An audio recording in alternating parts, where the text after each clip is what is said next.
This community has been incredible to us, it really has, but it's definitely been a really hard 8 months. So I appreciate each and one of you. Thank you so much, and let's get on it to just get our freedom out there and to let it be heard. Yes. I feel like the collateral damage is worse than the disease. There's not enough scientific proof for all of us to be continuing to do these mandates. So let's get our freedom back, people. We cannot let the government do that.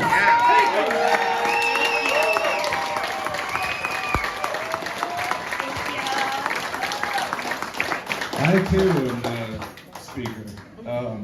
I'm Brent, Polly's husband, and from my heart, I do thank everybody for coming out today to support us. Thank you. Little background on me. High school, I joined the Marine Corps. I went to war. I fought for that flag. I lost friends over there, and I'm standing here today because I need to fight again. I need to fight for freedom, freedom to be a business, freedom to assemble, freedom for right to choice. I walk around, I walk in these stores, I see what's going on. Everywhere I see this social distance. Why don't they just throw away the word distance and ISM? It's socialism is what it is.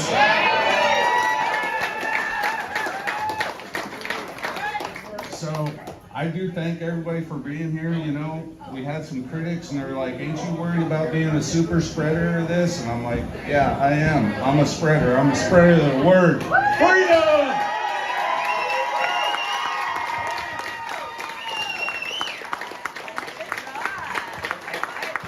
Let's hear it for them. Come on. Let's get ready now.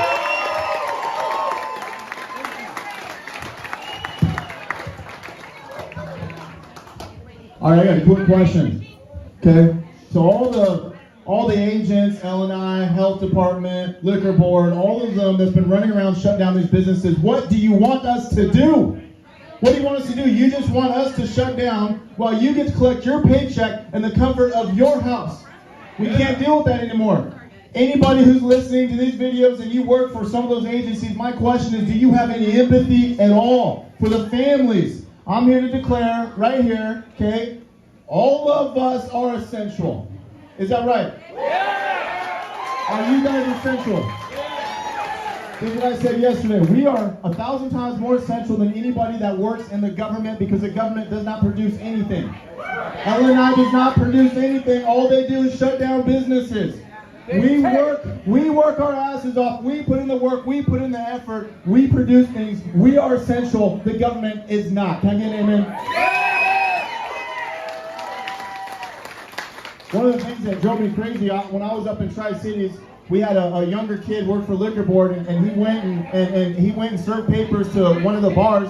And the thing that he said, I don't want to do this, but I have to, otherwise I'm going to lose my job. I want you to think about that. So you're going to protect your job, but you're going to go out and ruin everyone else's jobs, even though you believe it's the wrong thing to do. We need Americans to stand up and stand with the morals, stand on principle, stop being selfish, and stand together and fight for freedom together united. Come on now. Some of us are going to have to deal with the consequences of doing what is right, okay? Liquor board agents, you may have to lose your job if you want to do what is right. Law enforcement, some law enforcement might have to lose their job if they want to do what is right, but the question is, do you want to do what is right or not? Or not? Because liquor board, health department, all L&I, even some law enforcement, they can keep pushing, thinking that they're just saving their own career. But at the end of the day, we're going to lose everything if we don't open up this economy. These people who are shutting down these businesses, what they don't understand is as they shut down these businesses, they're impacting the future for their children. What about their children?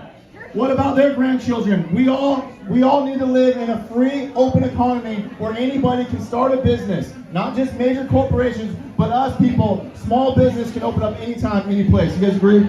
Yeah! Here's the problem with L&I. L&I had way too much power even before this lockdown, okay? I flip houses, so I work with contractors, and L&I would run around, and they would force us to pay people an extra $3 or $4 an hour to follow the law. But that money doesn't go to the employee, that goes to the state.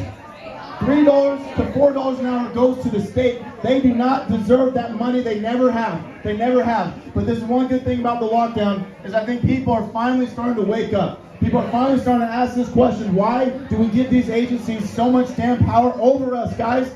This is our country. This is our community. We got to act like it. Ladies and gentlemen, I got a question for you, okay? Why do we even need a business license anymore? Why do we give them that authority? We need a piece of paper to tell us that in order for us to be able to work, to put food on the table for our family.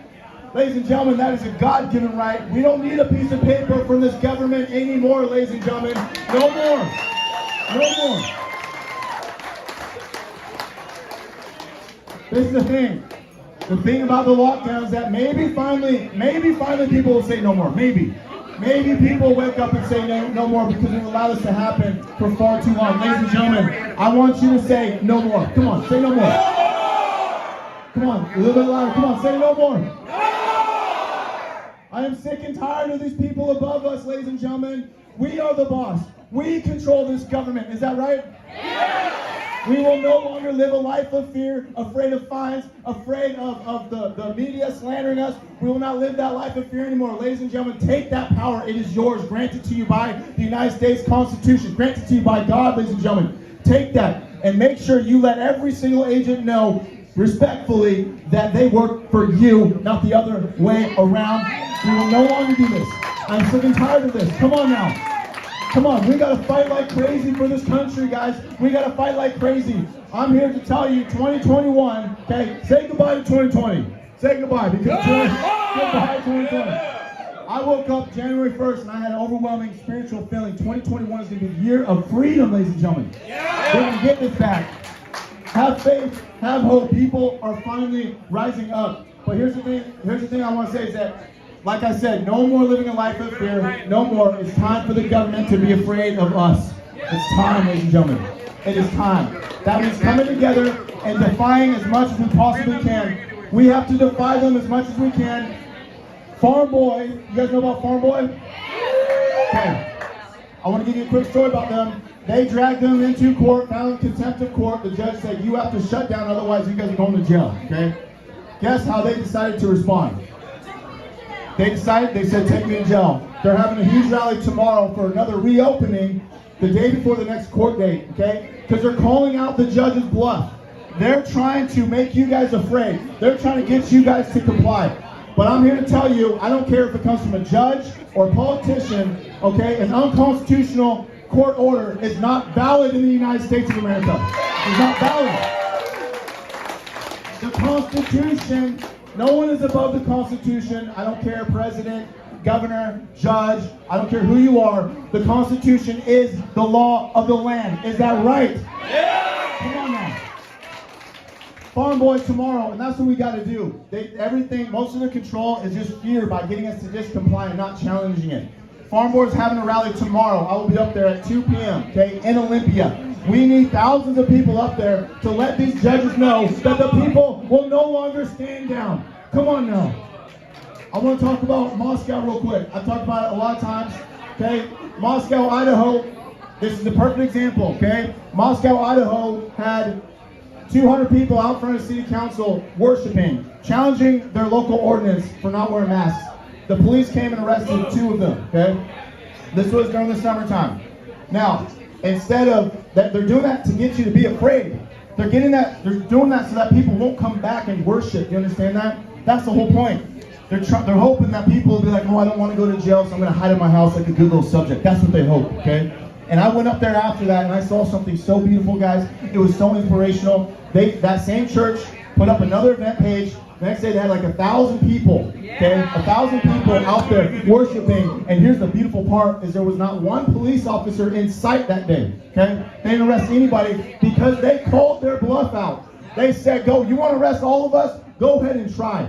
That is how we respond to the situation that we're in right now in the United States of America, guys. They want to come after us. We push back tenfold. Is that right? Yeah. Come on now.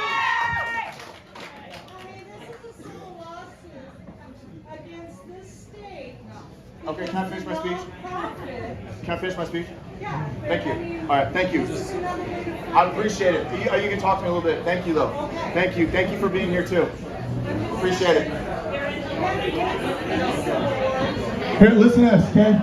Listen to this. And I've said this a million times. I've already said it during the speech, guys. But I'm telling you right here, right now, that if we don't face our fears, it's over.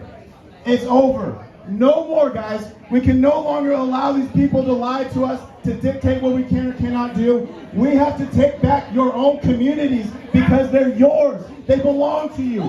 They belong to the Constitution. And one of the best ways, whatever you believe in, it doesn't matter because I know that this is the truth. One of the best ways to face your fear is to put your faith in God. Put your faith in God. He will fight for you, ladies and gentlemen.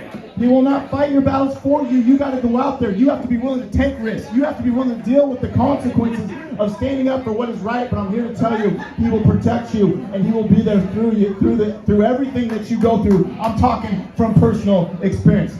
So put your faith in God in this fight for freedom, because that's what it's going to take.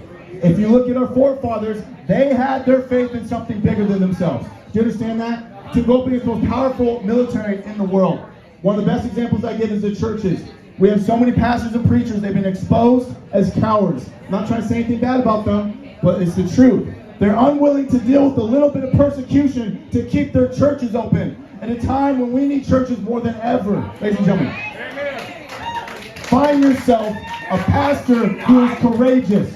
Find yourself a preacher who refuses to close down and keeps their churches open without masks, without taking temperatures, to go in there and to pray as a community. Find it. Find it.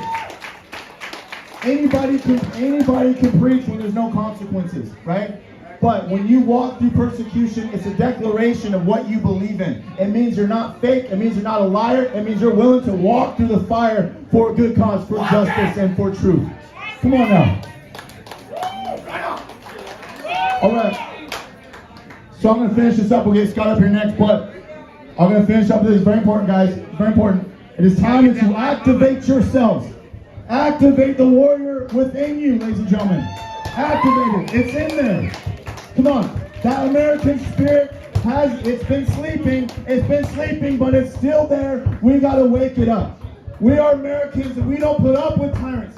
We don't put up with authoritarians. This is our country and this is our land. It is time to rise, ladies and gentlemen. God bless each and every single one of you for being out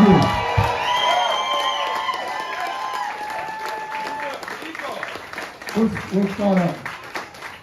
We got Scott Whittington. Okay.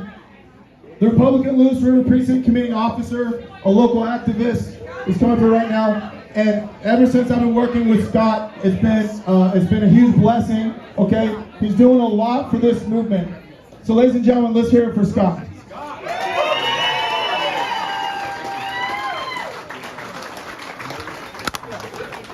Oh, we're done with that? All right, it's great to see so many people here.